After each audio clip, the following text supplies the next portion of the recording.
congolaise, chaîne des grands événements. En voici un aujourd'hui avec l'arrivée du pape François à Kinshasa. Des milliers de fidèles, non seulement catholiques, mais également de beaucoup de chrétiens qui suivent la radio-télévision nationale congolaise. Et le pape François a bénéficié d'un accueil délirant de la part de tous les chrétiens de la République démocratique du Congo et même ceux qui sont venus de l'autre côté de Brazzaville. Nous avions vu cette mobilisation tous azimuts. Le président de l'ECC a demandé aux chrétiens protestants de réserver un accueil délirant au pape. Les églises de réveil se sont mobilisées également pour réserver un accueil délirant au pape, ou en dehors, bien sûr, des fidèles catholiques, au nombre desquels figure Aaron Sefou, le directeur général de Sefou, Aaron Sefou ACRL, une entreprise spécialisée en construction génie civil, spécialisée en construction des infrastructures routières en République démocratique du Congo. Merci beaucoup Alain Sefou de nous avoir, Aaron Sefou de nous avoir suivis. Regardez ce podium, c'est ici où le pape François viendra d'un moment à l'autre avec le président de la République Félix Antoine Tshisekedi et Tshilombo. Ce podium donne se trouve derrière le palais de la nation et devant d'autres podiums sont érigés. C'est là où se trouvent plusieurs autorités politico-religieuses, à l'instar d'Augustin Kabouya, le chef de l'administration du parti présidentiel, qui a fait également le déplacement du palais de la nation pour réserver un accueil délirant au pape François, qui s'entretient en ce moment avec le président de la République, mais avec la famille présidentielle, parce que dans le déroulé de la cérémonie, il est prévu une bénédiction de la famille présidentielle par le pape François. Le pape François qui est arrivé cet après-midi vers 15h moins le quart par l'aéroport à Kinshasa, par l'aéroport international de Njili. Voilà, ça c'est des héros dans l'ombre de la RTNC, directeur Chibaka Kanavaku, il s'appelle comment? Kanadiakou, voilà, et le chef Rémi Ponzi, ils sont là en train de superviser cette retransmission, à l'instar de Robert Nzuzingoi qui était à l'aéroport international de Njili et d'autres également qui sont au niveau de l'aéroport de Ndolo pour la retransmission directe du séjour du souverain pontife en République démocratique du Congo. Le pape François, quand il est arrivé à la tête de l'Église catholique, avait la mission, la vision de l'Église et sa mission d'évangélisation, selon les propos qu'il a tenus lors d'une congrégation générale des cardinaux avant d'entrer en conclave, transcrit par lui-même à la demande du cardinal Jen Ortega. Le cardinal Bergoglio a une mission personnelle de l'Église qu'il articule en 4 points. Sur la mission d'évangélisation, par exemple, l'Église est appelée à sortir d'elle-même et aller dans les périphéries géographiques, mais également existentielles, là où réside le mystère du péché, la douleur, l'injustice, l'ignorance, là où les religieux, la pensée sont méprisés, là où sont toutes les misères. Et une autre vision du pape François sur l'Église elle-même, il critique l'Église autoréférentielle et des institutions ecclésiastiques frappées d'une sorte de narcissisme théologique. L'Église autoréférentielle prétend retenir le Christ à l'intérieur d'elle-même et ne le fait pas sortir, dit François. Sur les réformes, selon le pape François, l'Église va vers un mal très grave dont on connaît le nom, la spiritualité mondaine. Selon les Lubac, c'est le pire mal qui puisse arriver à l'Église. Il critique l'Église mondaine qui vit repliée sur elle-même et pour elle-même. Cette analyse devrait apporter un éclairage sur les changements et réformes possibles qui doivent être faites par le salut des âmes. Le pape François dit également qu'il faut un homme qui, portant de la contemplation de Jésus-Christ, pourrait aider l'Église à se rapprocher des périphéries existentielles de l'humanité. Dans cette perspective, au 20e anniversaire de l'universalité d'El Salvador en 1995, ou encore dans sa biographie de 2010, le pape François reprend la formule de Joseph Malengue: loin que le Christ me soit est inintelligible s'il est Dieu. Dieu qui m'est étrange s'il n'est pas le Christ. Le 24 novembre 2013, sur le parvis de la basilique Saint-Pierre, lors d'une messe solennelle clôturant symboliquement l'année de la foi, le pape François expose pour la première fois les reliques de Saint-Pierre et Romain, sa première lettre d'exhortation apostolique, Evangelio Codium, dont les principaux thèmes sont la nouvelle évangélisation pour la transmission de la foi chrétienne. Giscard Koussema, vous venez d'arriver ici au niveau du Palais de la Nation. Vous étiez depuis ce matin au niveau de l'aéroport international d'Ondjili. L'avion papal a atterri sous vos yeux, de vos propres yeux. Vous aviez vu l'avion papal, le pape descendre l'avion. C'est historique. Nous l'avions dit ici au début de notre intervention, historique parce que c'est le premier pape à arriver en République démocratique du Congo après Jean-Paul II, à l'époque du maréchal Mobutu. 4 ans seulement après son accession à la magistrature suprême, Félix-Antoine Tshisekedi Tshilombo reçoit les souverains pontifs en République démocratique du Congo. Ça, et c'est à son invitation, hein, ça il faut être Félix-Antoine Tshisekedi et Tshilombo pour se faire. Qu'est-ce qu'il faut attendre de l'arrivée du pape ici en République démocratique du Congo qui traverse aujourd'hui une période critique avec l'agression rwandaise? C'est simplement un plaidoyer en faveur de la République démocratique du Congo qui traverse une période assez difficile marquée par une agression de prédation par l'un de ses voisins aux velléités expansionnistes. Cela donc aujourd'hui, toutes les caméras du monde sont braquées vers la République démocratique du Congo qui reçoit le Saint-Père qui effectue par cette occasion le 4e périple apostolique en Afrique. Et au regard des images que nous avons vues et vécues de l'aéroport de Ndjili jusqu'ici au palais de la Nation sur une distance de 25 km, on peut dire à juste titre que ça reste l'un des voyages apostoliques les plus marquants du pontificat du pape François. On l'a vu, vous aimez beaucoup l'expression faciale, oui. On l'a vu tout sourire de l'aéroport jusqu'ici au palais de la Nation. Et nous devons vous dire, il y a des images qu'on verra certainement dans les heures qui vont suivre sur la RTNC, mais qu'on n'a pas vu pendant les directs, c'est que à un moment, la ceinture de sécurité a cédé. Et ça s'est passé non loin d'ici, au niveau de la cathédrale. Là, simplement, la Papa Mobile s'est arrêtée, l'escorte s'est arrêtée. Il a fallu beaucoup de tact pour le pape, pour le Saint-Père, de se frayer un chemin. Alors, les images qu'on a vues également au niveau de la Tchangou, ces quartiers populaires, démontre que en fait c'est aller au-delà de la dimension religieuse, parce que ceux qu'on a vu recevoir le pape ne sont pas seulement de chrétiens catholiques, mais c'est toute la population en liesse qui reçoit un citoyen du monde. Le pape est un citoyen du monde. Il n'a pas de nationalité. Lorsqu'il est au Congo, il est congolais. Il n'a pas de passeport, hein. Il n'a pas de passeport. C'est un citoyen du monde et il reste l'une des personnes les plus influentes au monde, une des personnes dont la voix compte. Et nous pensons qu'aujourd'hui, ici même, au Palais de la Nation, le Saint-Père va prononcer son discours à la ville et au monde, pour prendre son expression urbi et orbi. D'ici quelques instants, on a vu les images, toutes les personnalités qui sont rangées. Le pape va devoir s'exprimer. Les premiers mots, il va le prononcer ici, devant les corps constitués, les ambassadeurs, de représentants de la société civile, bref, toute la crème politique. Il va offrir ce message, et un message qui va être relayé et qui est suivi en direct à travers le monde entier. On peut évaluer, sans polémique, hein, sans polémique, on peut évaluer entre 2 et 5 millions de personnes qui se sont massées de l'aéroport de Ndjili jusqu'ici. Ce n'était pas facile à la Tchangou parce que vous connaissez la largeur du boulevard Lumumba. C'était plein. On a vu des gens perchés dans des immeubles. On a vu comment ils ont arrêté les cortèges. À Sendoué, c'était également euphorique.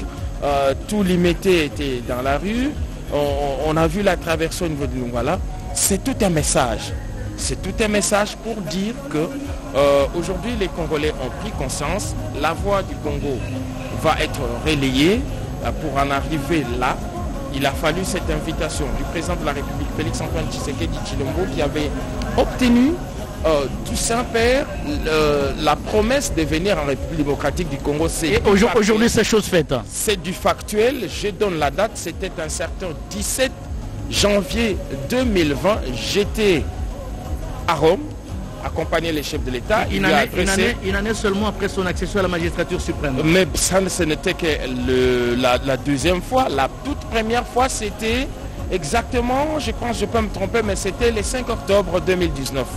Donc le président de la République n'avait que 6 mois et lui qui reste attaché aux valeurs religieuses avait rencontré pour la première fois, parmi les premières autorités qu'il a rencontrées, c'était le Saint-Père, c'était dans la basilique Saint-Pierre, c'était à l'occasion de la consécration du cardinal Ambongo Bessungu. Il était le seul président de la République qui avait accompagné et ça a marqué toute l'équipe papale. Le pape est venu les saluer, il a retiré, ils ont parlé. Et le chef de l'État avait sa tendre épouse, la distinguée première dame, Denise Nyakero. Exactement, les couples présidentiels donc étaient à la basilique Saint-Pierre, il a prié avec les cardinals et il les a reçus, il a béni les couples présidentiels, il a dit, monsieur le président, je suis marqué, ce n'est pas d'habitude de voir de chefs d'État venir à une messe de consécration. Alors, ils ont pris rendez-vous au mois de janvier et au mois de janvier, ils ont parlé. Vous avez vu, tous les cérémonials, ils étaient reçus suivant les protocoles réservés aux invités du Saint-Père. Ils ont passé une demi-heure d'entrevue et après, le chef de l'État a eu des mots aimables. Il était lui-même ému. Regardez, j'espère que vous allez continuer. Hein. Regardez, très chers téléspectateurs, cette image. Une image marquante qui démontre que on est dans la thématique de réconcilier. Le pape a dit tous se réconcilier avec Jésus-Christ. C'est quand même rare de voir Vital Kamere, Jean-Pierre Bemba, Augustin Kabouya sur le même rangée, en pleine cérémonie, en train d'attendre la sortie du pape du bureau présidentiel pour cette cérémonie qui est prévue au niveau du jardin du Palais de la Nation. Nous avons dit en début de ce reportage que ça a dépassé la seule dimension religieuse pour être finalement un événement national. Et le président de la République a dit, lorsqu'il a fait les tours d'inspection, on a vu en lui la volonté d'offrir la plus belle visite pastorale du 266e pape de l'Église catholique. Et c'est le cas au regard de ce qui a été vu. Il y a même quelques gouverneurs, Giscard, il y a même quelques gouverneurs de province qui ont fait la volonté du Saint-Père. Qui ont fait le déplacement de Kinshasa, à l'instar de Fifi Masuka et tant d'autres. C'est pour donner une autre dimension à cette visite papale. Et effectivement, le Congo réconcilié. Et puisque nous parlions tout à l'heure de la préparation de cette visite papale, lorsque le chef de l'État arrive à Rome, après avoir été reçu, alors il a ratifié l'accord cadre. Et ça, c'est un acte important. Donc l'Église qui s'est pratiquement réconciliée avec les Saint-Sièges. Donc cet accord qui lie le Saint-Siège à la République démocratique du Congo, et c'est devant le président de la République et les Saint-Pères que cela a été ratifié à Rome. Et donc, ce jour-là, le Saint-Père a dit, je viens, monsieur le président, je n'entends même pas soumettre ça à son gouvernement, à la curie romaine. Il a dit, je viens chez vous en 2021. Alors, en 2021, ce qui va se passer, c'est que quelques jours seulement après cette visite du chef de l'État à Rome, il y a la pandémie de Covid-19 qui s'invite. Et Rome était la toute première ville qui a payé le lourd tribut de cette maladie. Donc, quelques jours seulement après le départ du chef de l'État, la maladie arrive, on se souviendra. Et c'est seulement chez nous, le mois suivant, au mois de mars, que c'est au mois de mars qu'on a pris des mesures pour essayer un peu de juguler cette maladie. Alors, lorsque la situation est redevenue normale, on est en 2022, on a choisi la date du 2 au 3 juillet, mais cette fois-là, c'est pour des raisons de santé. Les chefs de l'Église catholique... Ça, il faut se le dire, il y a quand même beaucoup de spéculations autour de ce report. Beaucoup de gens ont spéculé mais le pape était réellement malade et il a dit qu'il va reprogrammer son voyage et aujourd'hui, c'est chose faite. Ce n'était qu'un report, mais pas une annulation. Alors, ces jours-là, qu'est-ce qu'il a fait? Il a envoyé un message aux Congolais pour dire « Ne perdez pas l'espoir, je regrette ce rendez-vous manqué, mais je vous donne rendez-vous, je viens. » Et il est venu un matin, on se réveille, il dit « J'arrive ici le 31. » Et le pape est arrivé. Alors, l'autre, on l'a senti également hier dans les tweets du Saint-Père, on a vu, il a dit « J'entame ma visite pastorale en République démocratique du Congo. Je suis heureux d'effectuer demain ma visite en République démocratique du Congo et au Soudan du Sud. » Alors aujourd'hui, il était là à Fiumicino, c'est l'aéroport, l'un des aéroports de Rome. À Fiumicino, il était là, et il était clément. Il est arrivé une demi-heure avant l'heure prévue. C'est à 14h30 que son Airbus A350 dans l'Italia a atterri par la piste 24 de l'aéroport international d'Indjili avant de se mobiliser au terminal présidentiel. Et on a senti dans le regard du clergé qui a fait le déplacement du Dieu et de tous les chefs de corps qui étaient là, c'est ouf de soulagement. Et puis de là a commencé ce long cortège papal qui a traversé la ville dans une ambiance que je ne saurais décrire par mes simples mots, il faut le vivre. Les téléspectateurs vont le vivre tout à l'heure. Exactement, et donc voilà, le pape est venu. Rien que sa venue est déjà un grand message. Il est là, il a été reçu en ce moment, il vient de terminer son entretien avec le président de la République parce que je vois son équipe qui est en train de descendre les marches. Je crois qu'on peut le prendre. Son équipe est en train de descendre, le chef de l'État aussi. Donc l'entrevue vient de se terminer. Donc le pape a pris un ascenseur. Il va faire jonction avec les chefs de l'État et les deux vont marcher jusqu'à l'espace qui a été réservé pour ce moment. Alors ce moment, c'est quoi? Il y a deux prises de parole. Le président de la République qui va souhaiter certainement la bienvenue au Saint-Père qui va lui donner son message. Voilà, le Saint-Père qui va sortir de son ascenseur qui a été spécialement aménagé pour lui. Il va sortir de l'ascenseur et le voilà.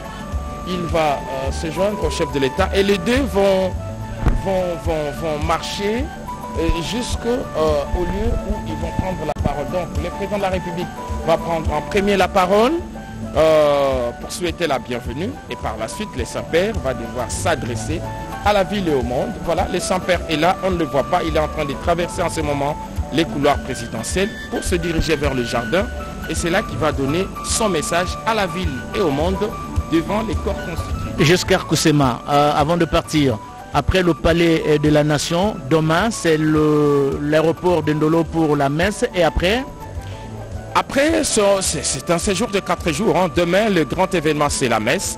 Et puis, il va recevoir, ce sera à l'annonciature apostolique, de représentants qui viennent des provinces, des victimes des violences. Ça va se passer à l'annonciature. Les jours suivants, ce sera une rencontre avec les jeunes au stade de Martyrs de Kinshasa. Et le dernier jour, il va s'adresser aux prêtres, aux consacrés, et les évêques avant de prendre le vol pour Djouba. Nous allons y revenir. Merci. Nous allons donc nous concentrer. Le pape est en train maintenant de marcher, on ne le voit pas. Il va bientôt apparaître devant l'écran et il va prendre place à l'endroit qui lui a été désigné. Merci beaucoup Giscard Koussema pour cet éclairage, très chers téléspectateurs. Pour ceux qui viennent de nous rejoindre, nous sommes bel et bien ici au Palais de la Nation où le président de la République, Félix-Antoine Tshisekedi Tshilombo, a réservé un accueil délirant au pape François qui est arrivé cet après-midi à Kinshasa par l'aéroport international de Ndjili. De l'aéroport, direction Palais de la Nation, décor plantés, les prêtres y sont, les politiques y sont, les officiers de l'armée y sont, les membres du gouvernement également ici représentés, le président du Sénat, le président de l'Assemblée nationale, la RTNC également. Et occasion pour nous de dire grand merci à Sylvie Elengue, madame le directeur général de la RTNC, au professeur Mvoto, le DGA, et à Floribert Luboto, le PCA. Merci pour cet encadrement de votre part. Nous avons besoin de ça parce que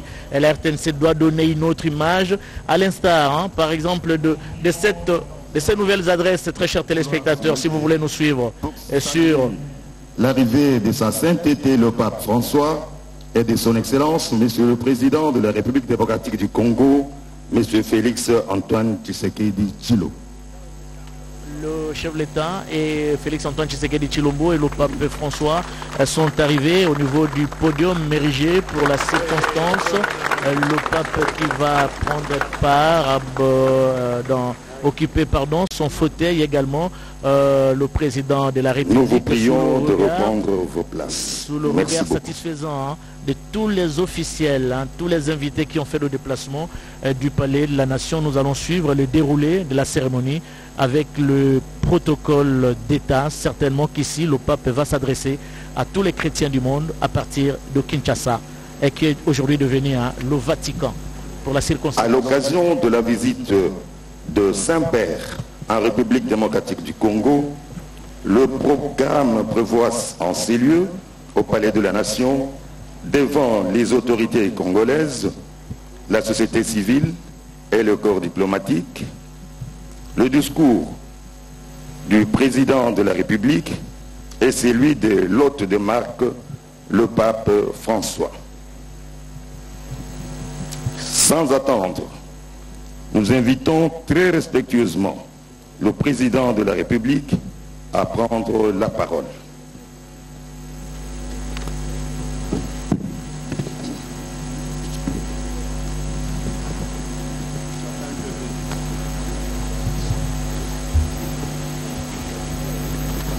Sa sainteté, c'est avec une grande joie que le peuple congolais et moi-même saluons l'honneur que vous faites à la République démocratique du Congo en acceptant d'y effectuer à partir de ce jour votre visite pastorale sous le thème « Tous réconciliés en Jésus-Christ ».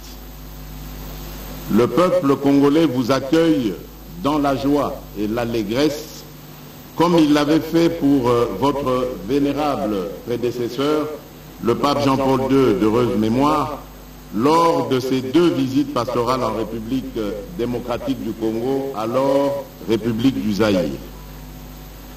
Au nom de l'ensemble de notre peuple, dans la diversité de ses sensibilités religieuses, au nom de tous ceux qui sont présents, de ceux qui sont, pour des raisons diverses, absents et n'ont pu effectuer ce déplacement, ainsi qu'au mien propre et en celui de ma famille, je vous souhaite la bienvenue. Sa sainteté, la République démocratique du Congo est un grand pays au cœur du continent africain, constitué de 26 provinces dans lesquelles vivent plus de 450 tribus. Ces populations ont une riche et harmonieuse diversité culturelle et celle-ci, plutôt que d'être un facteur de séparation, s'est muée au fil de l'histoire de notre nation en un ferment à l'avènement d'une terre de paix et d'hospitalité ainsi qu'une terre d'accueil pour les peuples d'Afrique et du monde. Sa sainteté. Si la République démocratique du Congo a proclamé la laïcité de l'État comme principe constitutionnel, la vie de nos populations demeure, elle, profondément liée à des convictions religieuses qui traduisent le dynamisme et la vitalité de leur foi. Ces convictions structurent notre agir collectif et la vie de nos familles repose en grande partie sur ces valeurs religieuses. Au nombre de celles-ci figure notamment l'hospitalité qui s'impose comme une valeur cardinale partagée par l'ensemble de nos familles et de notre peuple. Malheureusement, il y a lieu de constater qu'au cours de ces 3 dernières décennies, cette hospitalité qui nous caractérise a été mise à mal par les ennemis de la paix et les groupes terroristes venus essentiellement des pays voisins. Ce malheur qui dure depuis près de 30 ans fait aujourd'hui partie de notre territoire en proie à ces violences et fait de cette zone une zone en rupture de paix où, outre les groupes armés, les puissances étrangères avides de minerais contenus dans notre sous-sol commettent, avec l'appui direct et lâche de notre voisin le Rwanda, de cruelles atrocités, faisant ainsi de la sécurité le premier et grand défi du gouvernement. En effet, à la faveur de l'inaction et du silence de la communauté internationale, plus de 10 millions de personnes ont déjà été atrocement arrachées à la vie. D'innocentes femmes, même enceintes, sont violées et éventrées. Des jeunes gens et enfants sont égorgés. Des familles, des vieillards ainsi que des enfants sont condamnés à braver la fatigue et l'épuisement afin d'errer hors de leur maison à la recherche de la paix en raison des exactions commises par ces terroristes au service d'intérêts étrangers.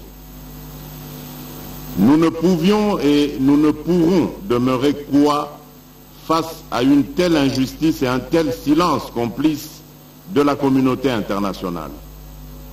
À cet égard, sachez que je n'ai pas manqué de désigner le responsable et d'interpeller la communauté internationale lors de ma dernière intervention à la tribune des Nations Unies, ceci au nom de toutes les Congolaises et de tous les Congolais.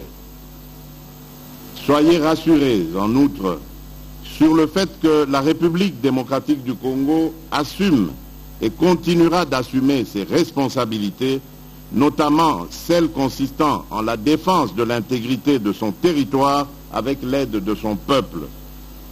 Car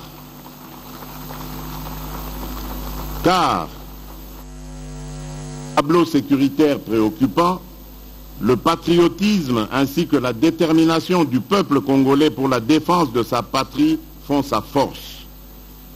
Sachez, sa sainteté, que le peuple congolais demeure et demeurera un peuple grand, un peuple uni et fort face à toute menace faite à l'intégrité de son territoire et à la survie de sa nation.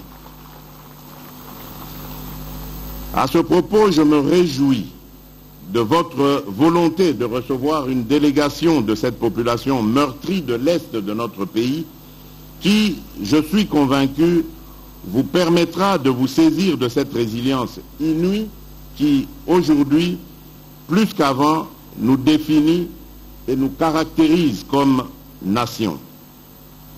Aussi, au-delà de la diversité de leurs convictions religieuses, ces populations demeurent sensibles à votre présence sur le sol congolais et l'écho de votre visite pastorale, tout autant que votre prière sur la terre de nos ancêtres leur apporteront réconfort.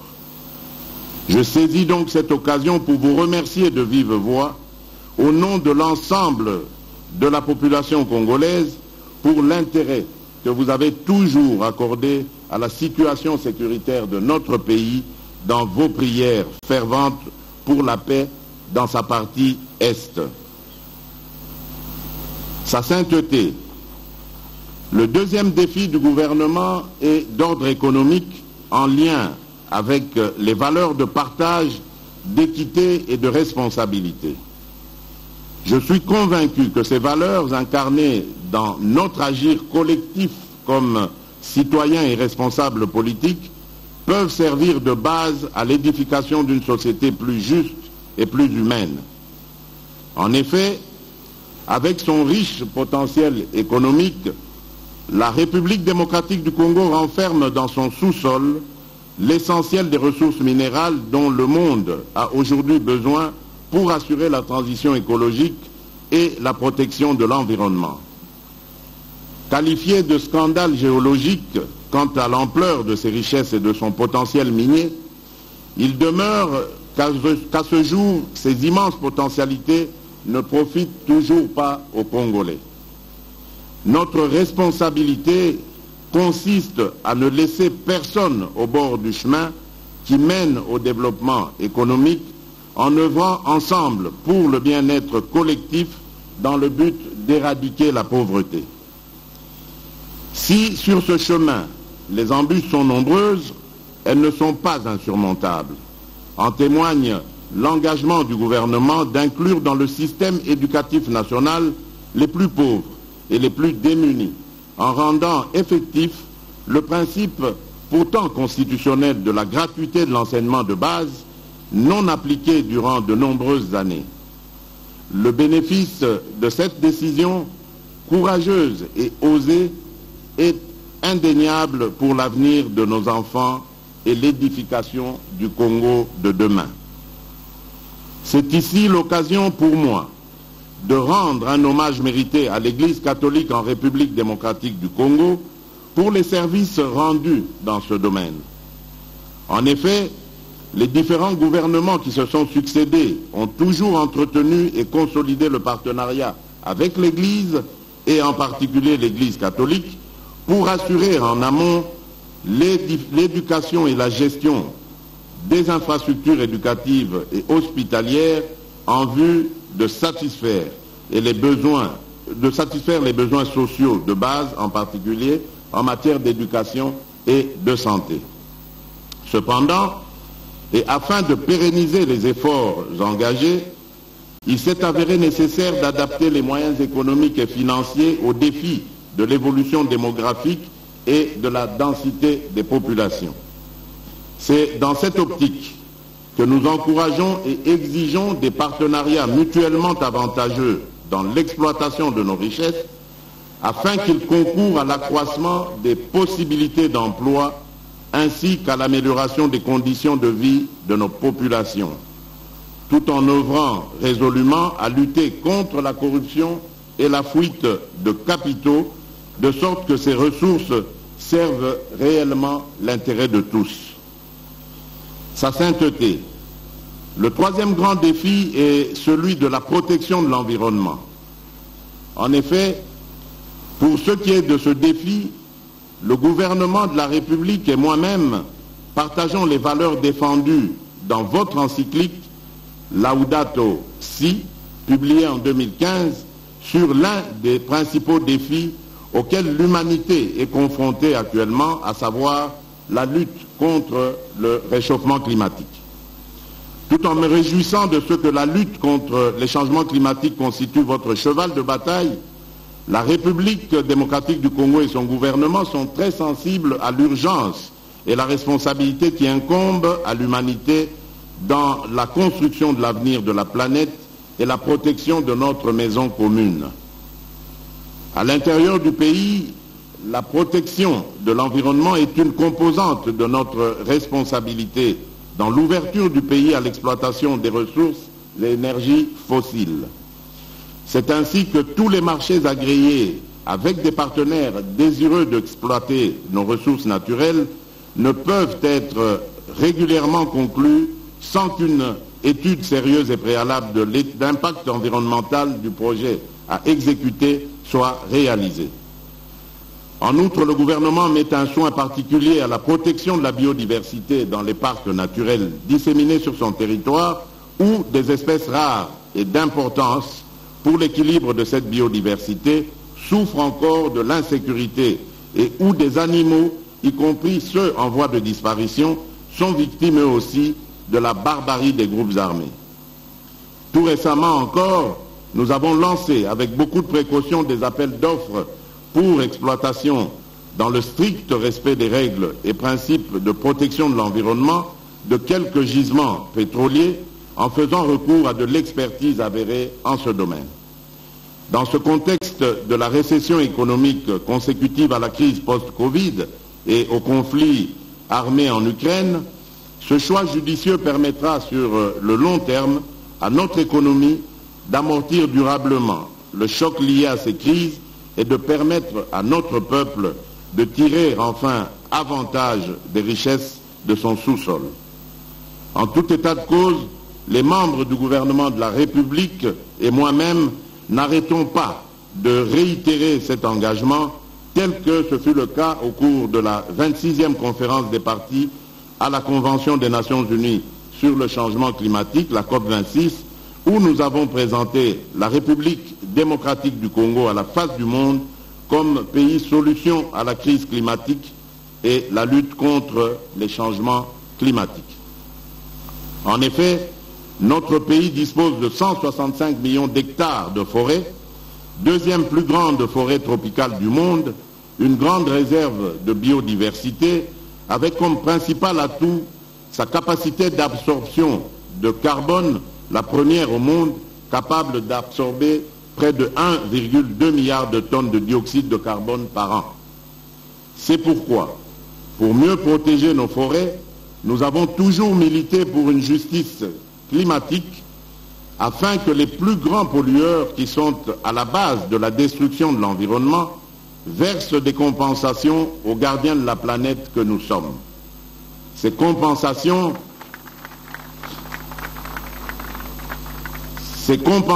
pourraient nous permettre de renforcer nos capacités dans la poursuite et la réalisation d'investissements innovants ainsi que dans le développement d'infrastructures dans les énergies renouvelables et la gestion des déchets.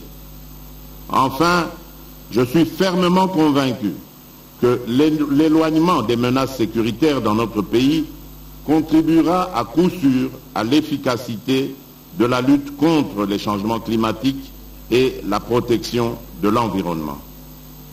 Sa sainteté, quels sont les principaux défis parmi tant d'autres de notre pays qu'avec la détermination de son peuple et l'appui de ce dernier, nous ne manquerons pas de relever. Votre visite pastorale contribuera sûrement à renforcer cette détermination et notre peuple est disposé à accueillir votre message de paix, d'espoir, de réconfort, d'affermissement et de fraternité. Je voudrais ainsi clore mon propos en vous souhaitant, au nom de l'ensemble de notre peuple, un agréable séjour pastoral en République démocratique du Congo. Soyez le bienvenu ou, comme on dit chez nous dans nos 4 langues nationales, Boye Bolamu, Difikadilenga, Kuisambote, Karibu Kwetu, je vous remercie.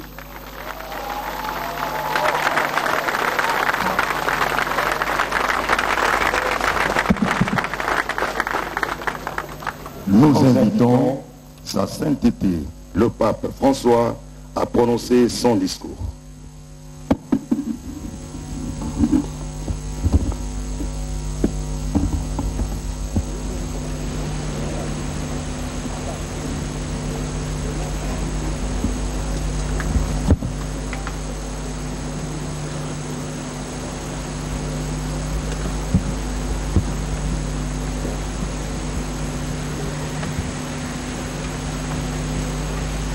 Presidente della Repubblica, illustri membri del governo e del corpo diplomatico, distinte autorità religiose e civili, insieme rappresentanti della società civile e del mondo della cultura, signore e signori.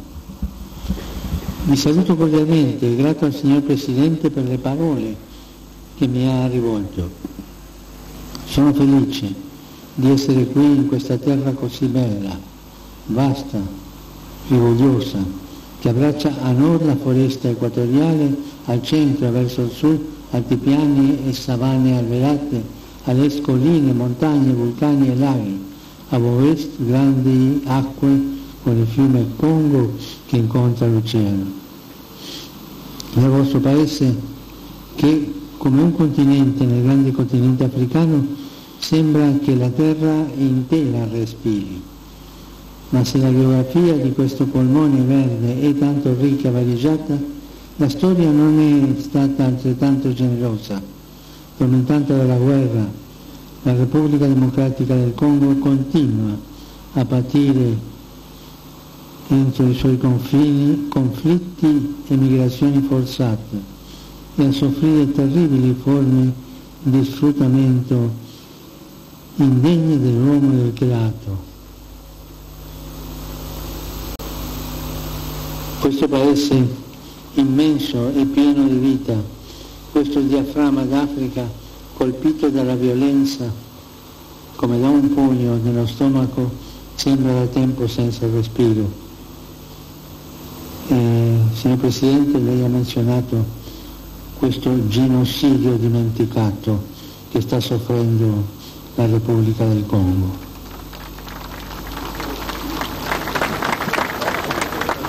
E mentre voi congolesi lottate per custodire la vostra dignità e la vostra integrità territoriale contro deprecabili tentativi di frammentare il Paese, io vengo a voi nel nome di Gesù come pellegrino di riconciliazione e di pace.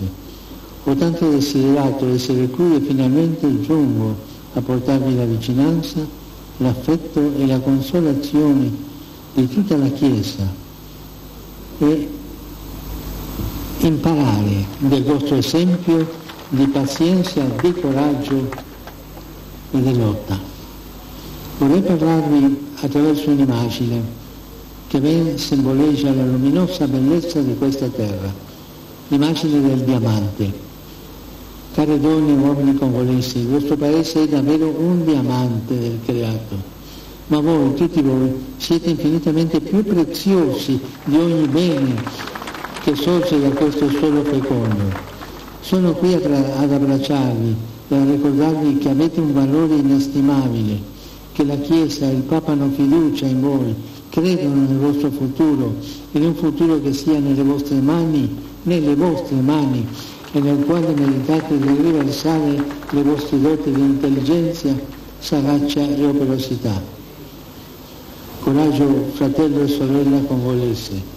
Rialzati, riprendi tra le mani come un diamante purissimo quello che sei, la tua dignità, la tua vocazione a custodire nell'armonia e nella pace la casa che abiti. Rivivi lo spirito trino nazionale, sognando e mettendo in pratica le sue parole. Attraverso il duro lavoro costruiremo un paese più bello di prima, in pace. Cari amici, i diamanti comunemente rari qui abbondano. Se ciò vale per le ricchezze materiali nascoste sottoterra, vale a maggior ragione per quelle spirituali ranchiuse nel cuore. Ed è proprio a partire dai cuori che la pace e lo sviluppo restano possibili, perché con l'aiuto di Dio gli esseri umani sono capaci di giustizia, sono capaci di perdono, di concordia, di riconciliazione, di impegno e di perseveranza nel mettere a frutto i talenti ricevuti. Dall'inizio del mio viaggio desidero dunque rivolgere un appello. Ciascun congolese si senta chiamato a fare la propria parte.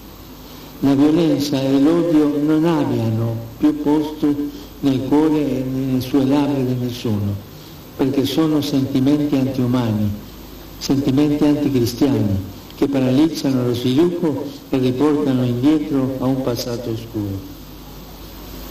A proposito di sviluppo frenato e del ritorno al passato, è tragico che questi luoghi, in più generale il continente africano, soffrono ancora varie forme di sfruttamento. C'è quel moto che esce dall'inconscio di tante culture e di tanta gente. Africa va sfruttata e questo è terribile. Dopo quello politico si è scatenato infatti un colonialismo economico altrettanto schiavizzante. Così questo paese ampiamente depredato non riesce a beneficiare della sufficienza delle sue immense risorse. Si è giunti al paradosso che i frutti della sua terra lo rendano straniero ai suoi abitanti. Il veleno dell'avidità ha reso i suoi diamanti insanguinati. È un dramma davanti al quale il mondo economicamente più progredito chiude spesso gli occhi, le orecchie e la bocca. Ma questo Paese e questo continente meritano di essere rispettati e ascoltati, meritano spazio e attenzione. Giù le mani della Repubblica Democratica del Congo, giù le mani dell'Africa, basta soffocare l'Africa. L'Africa non è una miniera da sfruttare o un suolo da saccheggiare. L'Africa sia protagonista del suo destino. Il mondo faccia memoria dei disastri compiuti lungo i secoli e danno delle popolazioni locali e non dimentichi questo Paese e questo continente. L'Africa, sorriso e speranza del mondo, conti di più, se ne parli maggiormente, abbia più peso e rappresentanze tra le nazioni. Si faccia largo una diplomazia dell'uomo per l'uomo, dei popoli per i popoli, dove al centro non vi siano il controllo delle aree e delle risorse, le mire di espansione e l'aumento dei profitti, ma l'opportunità di crescita della gente. Guardando a questo popolo si ha impressione che la comunità internazionale si sia quasi rassegnata alla violenza che lo divora. Non possiamo abituarci al sangue che in questo Paese scorre ormai da decenni, mettendo milioni di morti all'insaputa di tanti. Si conosca quanto qui accade, i processi di pace in corso, che incoraggio con tutte le forze siano sostenuti, coi fatti e gli impegni siano mantenuti. Grazie a Dio non manca chi contribuisce al bene della popolazione locale e a un reale sviluppo attraverso progetti efficaci, non interventi di mero assistenzialismo, ma piani volti a una crescita integrale. Esprimo tanta gratitudine ai paesi e alle organizzazioni che forniscono aiuti sostanziali in tal senso, favorendo la lotta alla povertà e alle malattie, sostenendo lo Stato di diritto, promuovendo il rispetto dei diritti umani. Esprimo e auspico che possano continuare a svolgere pienamente e coraggiosamente questo nobile ruolo. Torniamo all'immagine del diamante. Una volta lavorato, la sua bellezza deriva anche dalla sua forma, da numerose facce armonicamente disposte. Pure questo Paese, impreziosito dal suo tipico pluralismo, ha un carattere poliedrico. È una ricchezza che va custodita, evitando di scivolare nel tribalismo e nella contrapposizione. Parteggiare ostinatamente per la propria etnia o per interessi particolari, alimentando spirali di odio e di violenza, torna a svantaggio di tutti, in quanto blocca la necessaria chimica dell'insieme. A proposito di chimica, è interessante che a costituire i diamanti siano semplici atomi di carbono, i quali però, se legati diversamente tra loro, formano la grafite. In pratica la differenza tra la luminosità di un diamante e l'oscurità della grafite è data dal modo in cui i singoli atomi sono disposti all'interno del reticolo cristallino. Fuori di metafora, il problema non è la natura degli uomini o dei gruppi etnici e sociali, ma il modo in cui si decide di stare insieme, la volontà o meno di venirsi incontro, di riconciliarsi e di ricominciare segna la differenza tra l'oscurità del conflitto e un avvenire luminoso di pace e di prosperità. Cari amici, il Padre del Cielo vuole che sappiamo accoglierci come fratelli e sorelle di un'unica famiglia e lavorare un futuro che sia insieme agli altri, non contro gli altri. Bintu Bantu, così con molta efficacia un vostro proverbio ricorda che la vera ricchezza sono le persone e le buone relazioni con loro.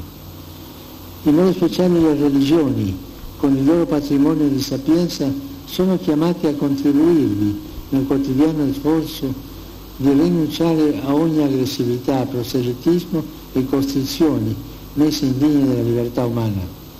Quando si degenera nell'imporsi andando a caccia di seguaci in modo indiscriminato con l'inganno o con la forza, si saccheggia la coscienza altrui e si voltano le spalle al vero Dio, perché, non dimentichiamolo, dove c'è lo Spirito del Signore c'è libertà, e dove non c'è libertà non c'è lo Spirito del Signore.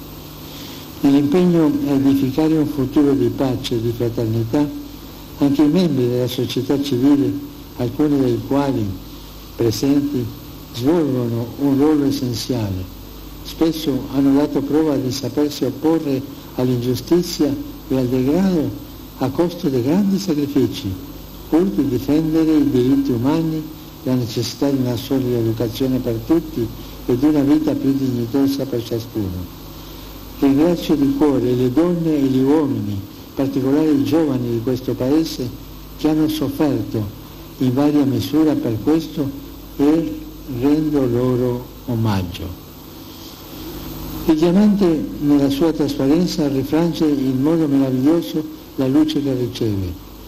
Molti di voi brillano per il ruolo che ricoprono. Chi detiene responsabilità civile e di governo è dunque chiamato a operare con limpidezza cristallina, vivendo l'incarico ricevuto come un mezzo per servire la società. Il potere infatti ha senso solo se diventa servizio. Quanto è importante operare con questo spirito, fuggendo l'autoritarismo, la ricerca dei guadagni facili e l'avidità del denaro, che l'Apostolo Paolo definisce radice di tutti i mali.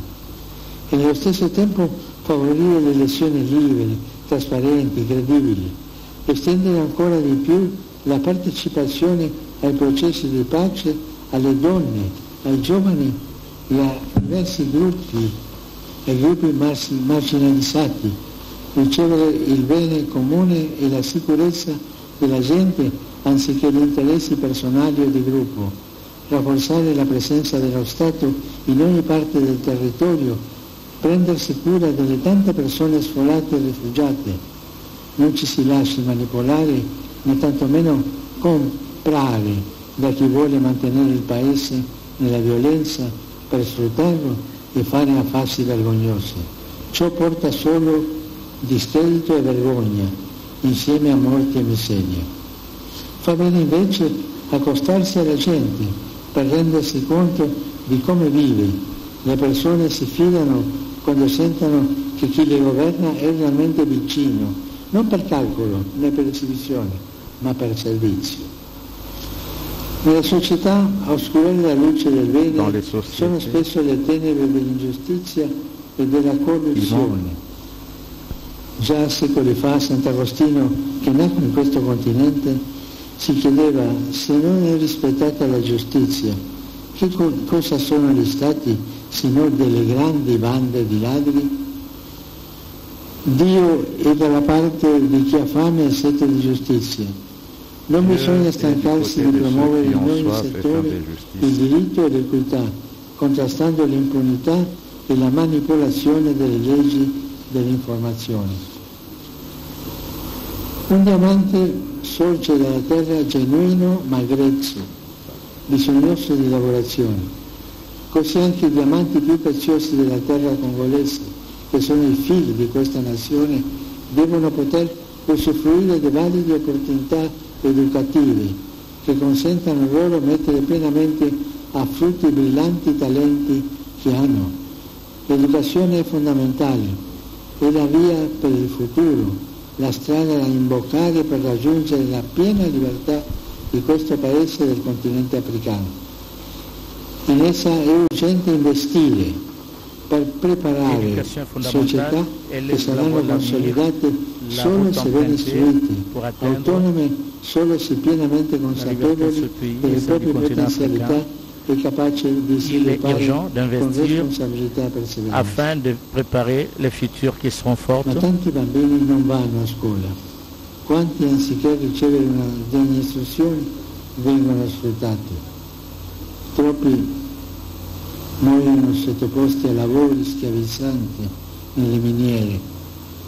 Non si Mais beaucoup d'enfants ne vont pas à l'école. la piaga del lavoro Comme au lieu de recevoir une éducation digne de ce nom, quante ragazze sono trop emarginate d'enfants e violate nella loro dignità. sont soumis I bambini, le à des fanciulle, travaux i au giovani niveau des mines. sono in presente di speranza, sono la speranza. Aucun effort ne doit Non être permettiamo che ménagé venga cancellata, ma pour coltiviamo dénoncer la le fléau du compassion. travail des enfants et de mettre Il fin. diamante dono della terra richiama la custodia del creato, alla protezione dell'ambiente. Situata nel cuore dell'Africa, la Repubblica Democratica del Congo ospita uno dei più grandi polmoni verdi del mondo. Comme pour la paix, pour le développement dans les domaines, Come il per faut la une pace e collaboration per lo large sviluppo, anche in questo campo è importante una collaborazione permettant ampia e d'intervenir proficua, efficacement che sans permetta di imposer des modèles intervenire efficacemente senza imporre modelli esterni più utili nombreux a chi sont aiuta ceux qui ont che a chi viene aiutato. demandé en Afrique de s'engager Tanti hanno chiesto all'Africa impegni afin de e lutter hanno contre les fatto aiuti changements per contrastare i climatiques et les cambiamenti coronavirus. e il coronavirus. Ce sont certainement des Sono opportunités certamente opportunità da cogliere, però qui ont c'è besoin soprattutto bisogno di modelli sanitari e sociali che rispondano non solo alle urgenze del momento, ma contribuiscano a un'effettiva crescita sociale, di strutture solide e di personale onesto e competente per superare i gravi problemi che bloccano sul nascere e lo sviluppo come la fame e la malattia. Il diamante infine è il minerale di origine naturale con la durezza più le elevata. diamant et le È minerai. molto alta la sua resistenza agli agenti chimici. Il continuo ripetersi di attacchi violenti e le tante situazioni di disagio La résistance aux produits chimiques est trop grande. la resistenza dei congolesi. Minarne La forza répétition d'animo, continue des attaques portarli a violentes scoraggiarsi e a chiudersi nella pourrait resignazione. affaiblir la résistance des Congolais. Ma in nome di Cristo, che è Dio della speranza, il Dio di ogni possibilità, che dà sempre la forza di ricominciare, in nome della dignità e del valore dei diamanti più preziosi di questa terra, che sono i suoi cittadini, vorrei invitare tutti a una ripartenza sociale, coraggiosa e inclusiva. Lo chiede la storia luminosa ma ferita del Paese. Lo supplicano soprattutto i giovani e i bambini. Io sono con voi e accompagno con la preghiera, con la vicinanza, ogni sforzo per un avvenire pacifico, per un avvenire armonioso e prospero di questo grande Paese. Dio benedica l'intera nazione congolese.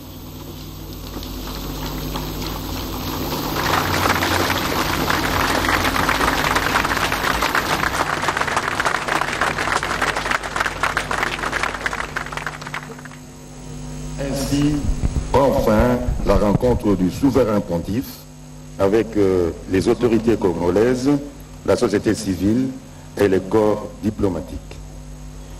Nous prions l'assistance de bien vouloir s'élever pour saluer le départ de sa sainteté le pape François et le président de la République.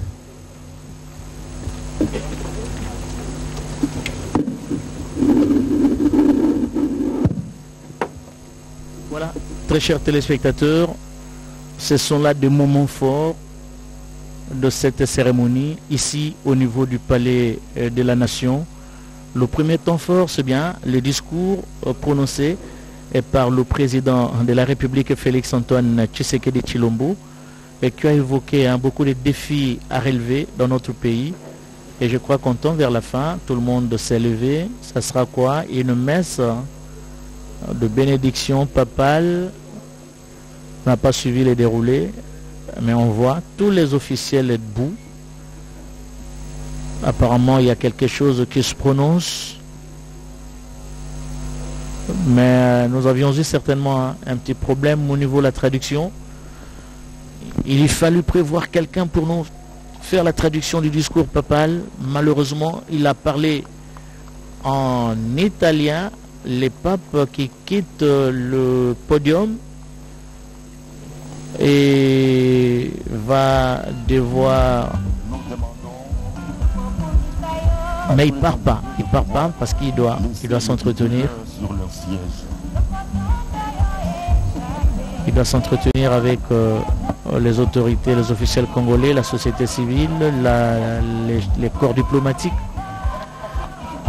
et tant d'autres personnalités qui ont fait le déplacement du palais de la nation. Qu'est-ce qui se passe? C'est la fin de la cérémonie apparemment. Nous le saurons tout à l'heure. Donc il y avait que 2 temps forts ici au niveau du palais de la nation.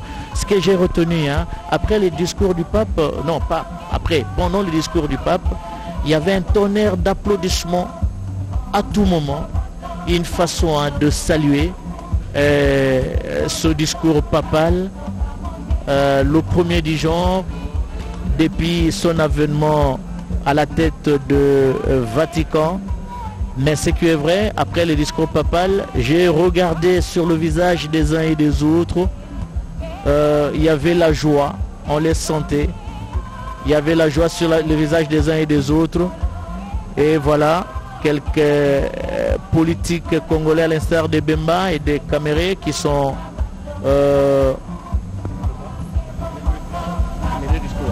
Ok. Les discours, par exemple,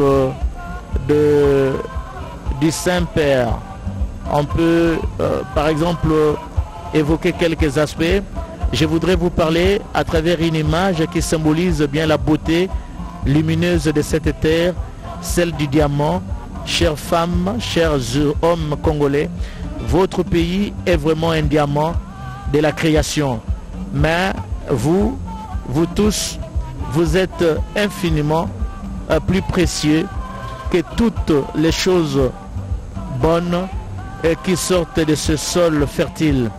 Je suis ici poursuit le pape pour vous étreindre et vous rappeler que vous avez une valeur inestimable, que l'Église et le pape ont confiance en vous, qu'ils croient en votre avenir, un avenir qui soit entre vos mains et dans lequel vous méritez de déverser vos dons d'intelligence